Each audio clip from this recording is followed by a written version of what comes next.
संसार रामय भेषजम सुख करम श्री जानकी जीवनम धन्यास्ते कृतिनः पिबन्ति सततं श्री राम नामामृतम। भक्तों, श्री भागवत जी की पावन कथा में सुखदेव स्वामी ने परीक्षित जी को सूर्यवंश अर्थात भगवान राघवेंद्र सरकार के वंश का वर्णन कहकर सुनाया। इसके बाद चंद्रवंश, जिसमें हमारे कन्हैया जी अवतरित हुए, उस वंश का वर्णन कहकर सुनाया। परीक्षित जी बोले सुखदेव स्वामी से कि गुरुदेव, दोनों वंशों की कथा का आपने बहुत अच्छा वर्णन किया है, बहुत अच्छी लगी दोनों वंशों की कथा, परंतु मुझे भगवान कन्हैया की कथा विस्तार से सुननी है। भगवान कन्हैया की कथा भव भय हारिणी है, भव रोगों को दूर करने वाली है। यह जीवन को सुधारने वाली औषधि है। जिस प्रकार औषधियाँ कई प्रकार की होती हैं,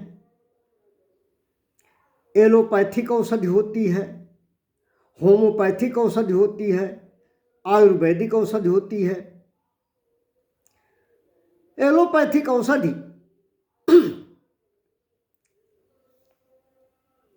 तुरंत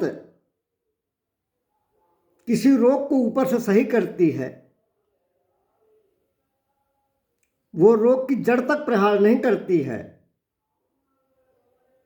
किंतु रोग को तात्कालिक रूप से दूर करने के क्रम में एलोपैथिक दवा के कैप्सूल, गोलियां और इंजेक्शन कभी कभी रिएक्शन करते हैं। होम्योपैथिक की दवा मीठी होती है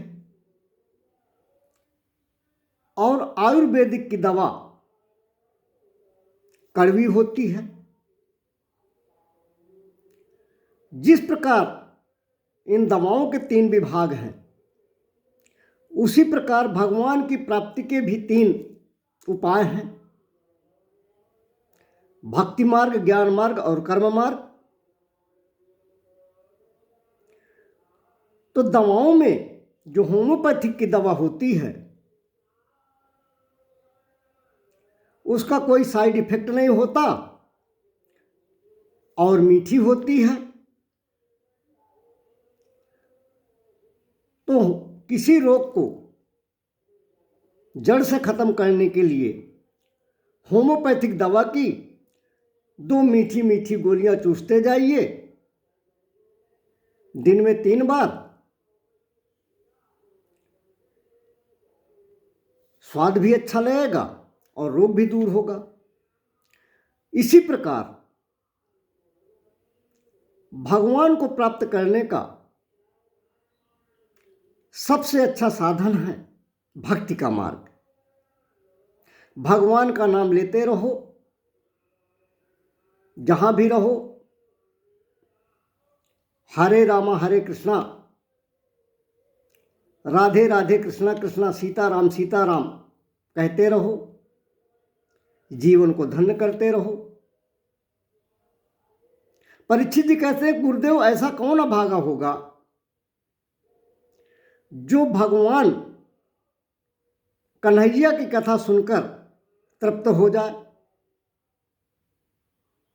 गोस्वामी जी कहते हैं कि श्रवणवंत अस को जग माही, रामचरित जे सुनत अघाही। भव सागर चाह पार जो पावा, राम कृपाता कहाँ दृढ़ नावा। परीक्षित जी कहते हैं, जिस प्रकार रोगों को दूर करने के लिए औषधि होती है, उसी प्रकार भव रोग दूर करने के लिए भगवान की कथा ही एकमात्र उपाय है। भगवान की चर्चा, भगवान का भजन ही एकमात्र साधन है। इसलिए गुरुवर कृपा करके विस्तार से मुझे भगवान कृष्णचंद्र की कथा सुनाइए। अब सुखदेव जी बोलते हैं परीक्षित जी से कि राजन, तुम्हारी भगवान माधव के प्रति बड़ी प्रीति है, बड़े उत्सुक हो उनकी कथा सुनने के लिए। तुम्हारी कोई रिश्तेदारी है क्या उनसे? बोलो, क्या रिश्तेदारी है? तब परीक्षित जी कहते हैं कि गुरु जी, भगवान कन्हैया से तो मेरी कई रिश्तेदारियां हैं। परीक्षित जी कहते हैं कि पितामहे में समरे मरंजे देवावृताद्यः तीर्थस्थिमिंगिलैः दुरत्ययं कौरव सैन्य सागरम कृत्वा तरन वत्स पदम इसमें यत्प्लवाः। परीक्षित जी कहते हैं कि भगवान, सबसे पहली बात तो यह है कि श्री कृष्णचंद्र जी तो मेरे कुल देवता ही हैं। जब कुरुक्षेत्र में महाभारत का युद्ध हो रहा था और देवताओं से भी विजय प्राप्त करने में सक्षम भीष्म पितामह आदि योद्धाओं से मेरे दादा पांडवों का युद्ध हो रहा था, उस समय कौरवों की सेना पांडवों के लिए अपार समुद्र के समान थी। बहुत विशाल थी कौरवों की सेना। उस सेना में भीष्म पितामह आदि बड़े बड़े मच्छरों को भी निकल जाने वाले तिमिंगिल मच्छरों की तरह भय उत्पन्न कर रहे थे। परंतु मेरे पितामह जब भगवान श्री कृष्णचंद्र जी के चरण कमलों की नौका में सवार होकर भगवान कृष्ण के चरणों का सहारा लेकर उस समुद्र में कूद गए, तो भगवान कान्हा के चरणों के प्रताप से उस विशाल का युद्ध रूपी समुद्र को उसी प्रकार पार कर गए जैसे कोई मार्ग में चलता हुआ बछड़े के छोटे से खुर के गड्ढे को पार करे। सही कहा गया है, भगवान का प्रताप ही ऐसा है कि गरल सुधारिपु करई मिताई गोपद सिंधु अनल शीतलाई।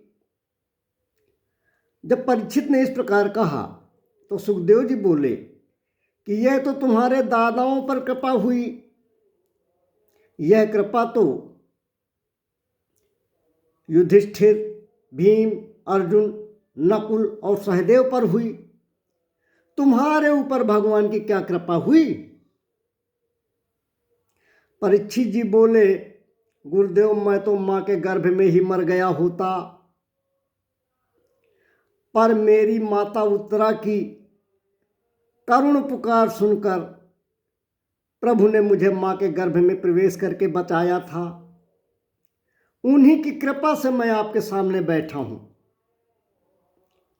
इसलिए भगवान श्री कृष्ण ही मेरे जीवन के दाता हैं। इससे बड़ा नाता क्या हो सकता है? जो जीवन रक्षक हो, जिसने जीवन को अस्तित्व प्रदान किया हो, उससे बड़ा नाता मैं क्या बताऊं। एक नाता और भी है, परीक्षित जी कहते हैं। एक ही मां के गर्भ में रहने वाले सहोदर कहलाते हैं। इसलिए भगवान कन्हैया मेरे भाई भी हैं, मेरे जीवनदाता हैं। इसलिए अपने जीवनदाता प्रभु की कथा में विस्तार से सुनना चाहता हूं। परीक्षित जी सुखदेव जी से पूछते हैं कि महाराज, मां शब्द में बहुत ममता होती है, और जिसके नाम के आगे दो मां लगे हों, अर्थात मामा, तो मामा भी बहुत प्रिय होता है।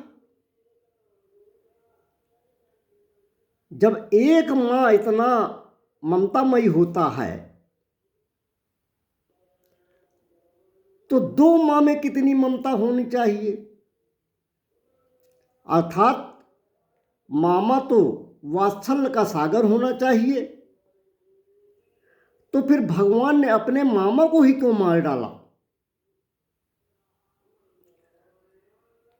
परीक्षित जी दूसरा प्रश्न पूछते हैं कि देवकी मैया के बलराम जी सप्तम पुत्र हैं, तो फिर बलराम भगवान रोहिणी के बेटे कैसे हो गए? अब सुखदेव जी बोलते हैं कि परीक्षित, 4 दिन हो गए हैं तुम्हें कथा सुनते हुए, तुमने कुछ खाया पिया नहीं है। कुछ प्रसाद पालो, तब मैं भगवान कृष्ण की कथा तुम्हें सुनाता हूं। परीक्षित जी बोले, गुरुदेव सच कहता हूं और जानता भी हूं कि भूख प्यास में बड़ी पीड़ा होती है। एक दिन मैं भूखा प्यासा था तो मेरी बुद्धि इतनी भ्रष्ट हुई कि समीक ऋषि के गले में मरा सर्प डाल आया था। सही कहते हैं, बुभुक्षितः किम न करोति पापम, क्षीणा है जनाः निष्करुणा भवन्ति, आख्या हि भद्रे प्रियदर्शिनी च, नागंग दत्तः पुनरायाति कूपम। भूखा व्यक्ति सभी पाप कर सकते हैं। बांग्लादेश में जब अकाल पड़ता है तो यह सुना गया है कि माता पिता अनाज के बदले अपनी संतानों को बेच देते हैं।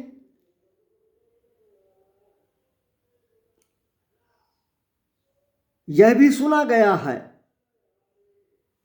पता नहीं कितना सच है कितना गलत है, कि अफ्रीका जैसे देश के बारे में यह कहा जाता है कि जब वे भूख से व्याकुल होते हैं तो अपने परिवार को ही काट कर खा जाते हैं। परीक्षित जी कहते हैं, भूख प्यास से हुए पाप के कारण ही आज मुक्ति, भक्ति, ज्ञान, वैराग्य व अध्यात्म के मार्ग पर मैं चल पड़ा हूं। गुरुदेव, आज 4 दिन हो गए, मुझे बिल्कुल भूख प्यास नहीं है। ये जो आप मीठी मीठी पावन कथा सुना रहे हैं, ये जो कथा रूपी अमृत मुझे पिला रहे हैं, मैं इसी से तृप्त हो गया हूं।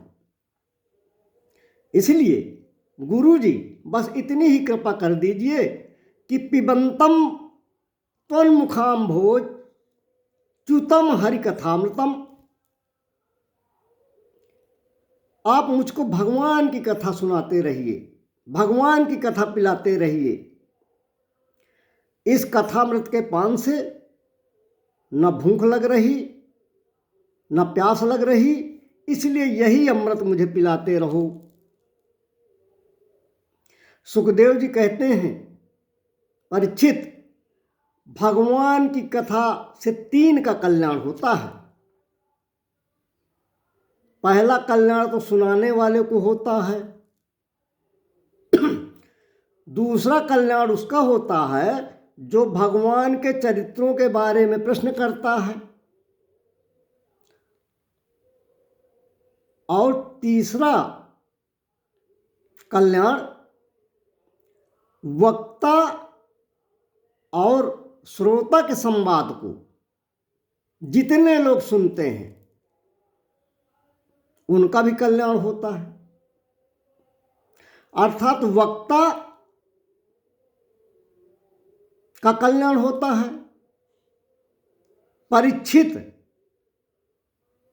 अर्थात यजमान का कल्याण होता है, और सभी श्रोतागण जो कथा सुनने के लिए आते हैं उनका कल्याण होता है। सुखदेव जी कहते हैं, इसलिए परीक्षित जो तुमने प्रश्न पूछे हैं उनसे तुम्हारा ही कल्याण नहीं हो रहा है, हमारा भी कल्याण हो रहा है, और तुम्हारे जैसे श्रोता को पाकर मैं धन्य हो गया हूं। अब सुखदेव जी आगे कथा सुना रहे हैं, जिसकी चर्चा आगे करेंगे। बोलिए कन्हैया लाल की जय।